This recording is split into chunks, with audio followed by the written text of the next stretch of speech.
बिस्मिल्लाहिर्रहमानिर्रहीम। मैं हूं नवी सती और बात करेंगे इस्लामाबाद में जो बल्दियाती इलेक्शन होने जा रहा है।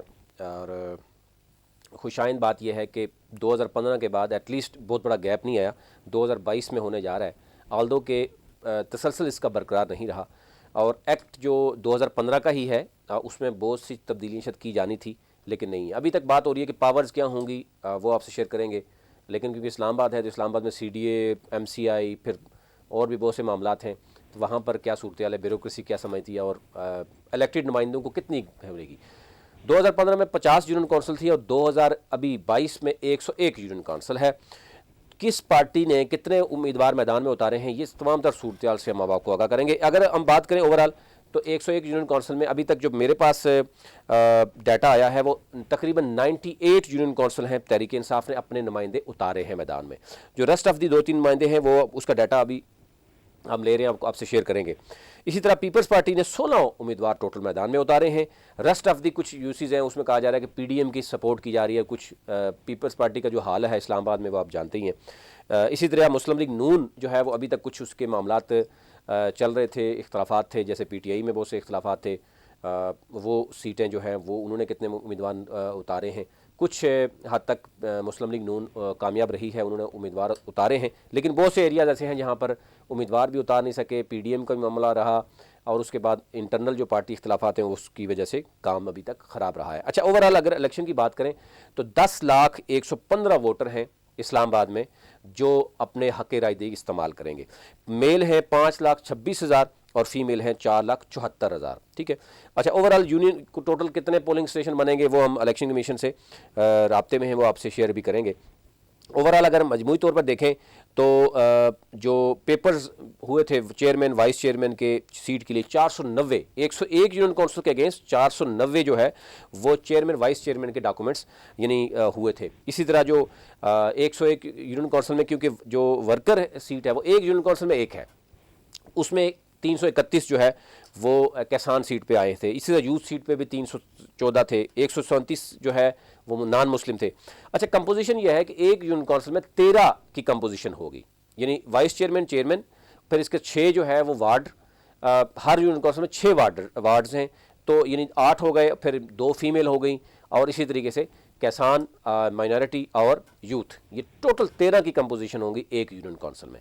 चेयरमैन और वाइस चेयरमैन का एक ही वोट होगा, उसमें दूसरा कोई वो नहीं होगा। इसलिए वो जो लोग समझते थे कंपोजिशन क्या होगी वो उसके लिए आपको बताते हैं। अच्छा, इसमें कुछ चीज़ें ऐसी हैं जो आपसे शेयर करता हूँ। PTI की पूरी लिस्ट मेरे पास आ चुकी है, हम आपको बताएंगे किस किस कौन कौन उम्मीदवार मैदान में उतरा है। अच्छा, कुछ फेक सीट्स भी पीपल्स पार्टी, नून लीग और PTI की फेक लिस्ट भी शेयर होती थी ग्रुप्स में। तो जब हमने रब्ता किया इंतज़ामिया से, जो पीपल्स पार्टी, नून लीग और उनके जो तकसीम कर रहे हैं लिस्टें, तो फिर हमें उनसे शेयर करनी पड़ी। उन्होंने शेयर की कि ये जेनवन हैं, ये जो है वो जेनवन नहीं है। फिर इलेक्शन कमीशन से भी हमने कुछ डाटा लिया, वो आपसे शेयर करेंगे।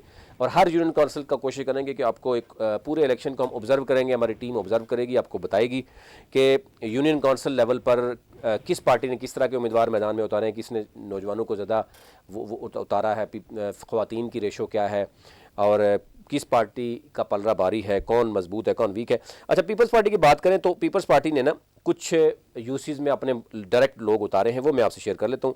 एक तो ये है जनाब सैयद आबिद शाह हैं, ये हैं 40, यूनियन काउंसिल 40 है। सरदार मुर्तज़ा ये हैं 28, यूनियन काउंसिल 28। मोहम्मद यूनुस अवान है, यूनियन काउंसिल नंबर 4। और इसी तरीके से राजा ज़हीर हैं, ये 21 यूनियन काउंसिल है किरपा। इसी तरह एहतशाम वईद मऊन सत्ती हैं, ये इनकी यूनियन काउंसिल नंबर है 63।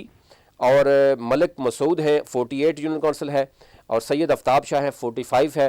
और कदसिया मुर्तज़ा हैं 72 यूनियन काउंसिल है इनकी। राजा अनायत हैं 6 नंबर यूनियन काउंसिल है। सैयद अदनान शाह हैं 101 यूनियन नंबर काउंसिल है। मसूद अब्बासी हैं 98 यूनियन काउंसिल से ये इलेक्शन लड़ रहे हैं। शहजाद अली रमज़ान हैं 60 यूनियन काउंसिल से ये इलेक्शन लड़ रहे हैं। और चौधरी कामरान है, ये यूनियन काउंसिल 62 से इलेक्शन लड़ रहे हैं। और रज़ा हैं, ये यूनियन काउंसिल 92 से इलेक्शन लड़ेंगे। और अली जो है वो उन्हें यूनियन काउंसिल 95 से करेंगे।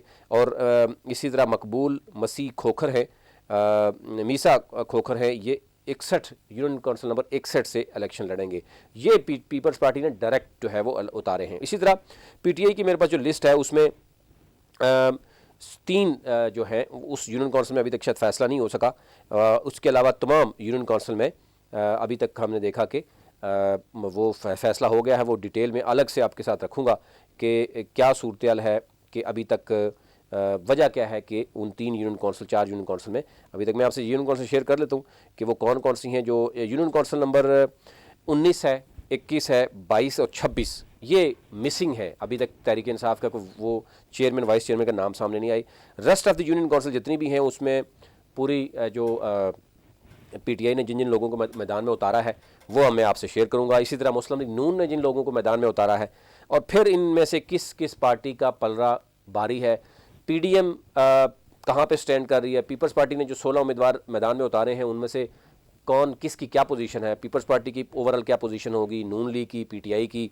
जमात इस्लामी ने भी तकरीबन 101 में से 83 यूनियन काउंसिल में अपने उम्मीदवार उतारे हैं, बाकी वो भी नहीं उतार सके। जमात इस्लामी की क्या पोजीशन होगी।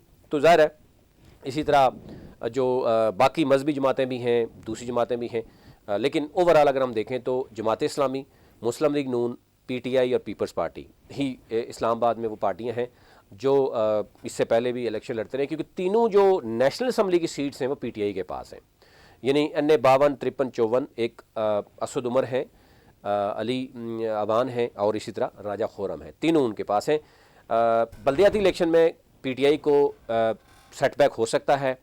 कौन सी पार्टी टफ टाइम देगी, किस पार्टी को देगी, ये तमाम तर जो डाटा है वो हम आपसे शेयर करेंगे और कोशिश करेंगे कि एक यूनियन काउंसिल नंबर 1 से लेके 101 तक तमाम तर सूरत से आपको आगाह करते रहें। और 31 दिसंबर तक की जो अपडेट्स होती रहेंगी हम रोज़ाना की बुनियाद पर आपसे शेयर करते रहेंगे। अभी तक लिए इतना ही।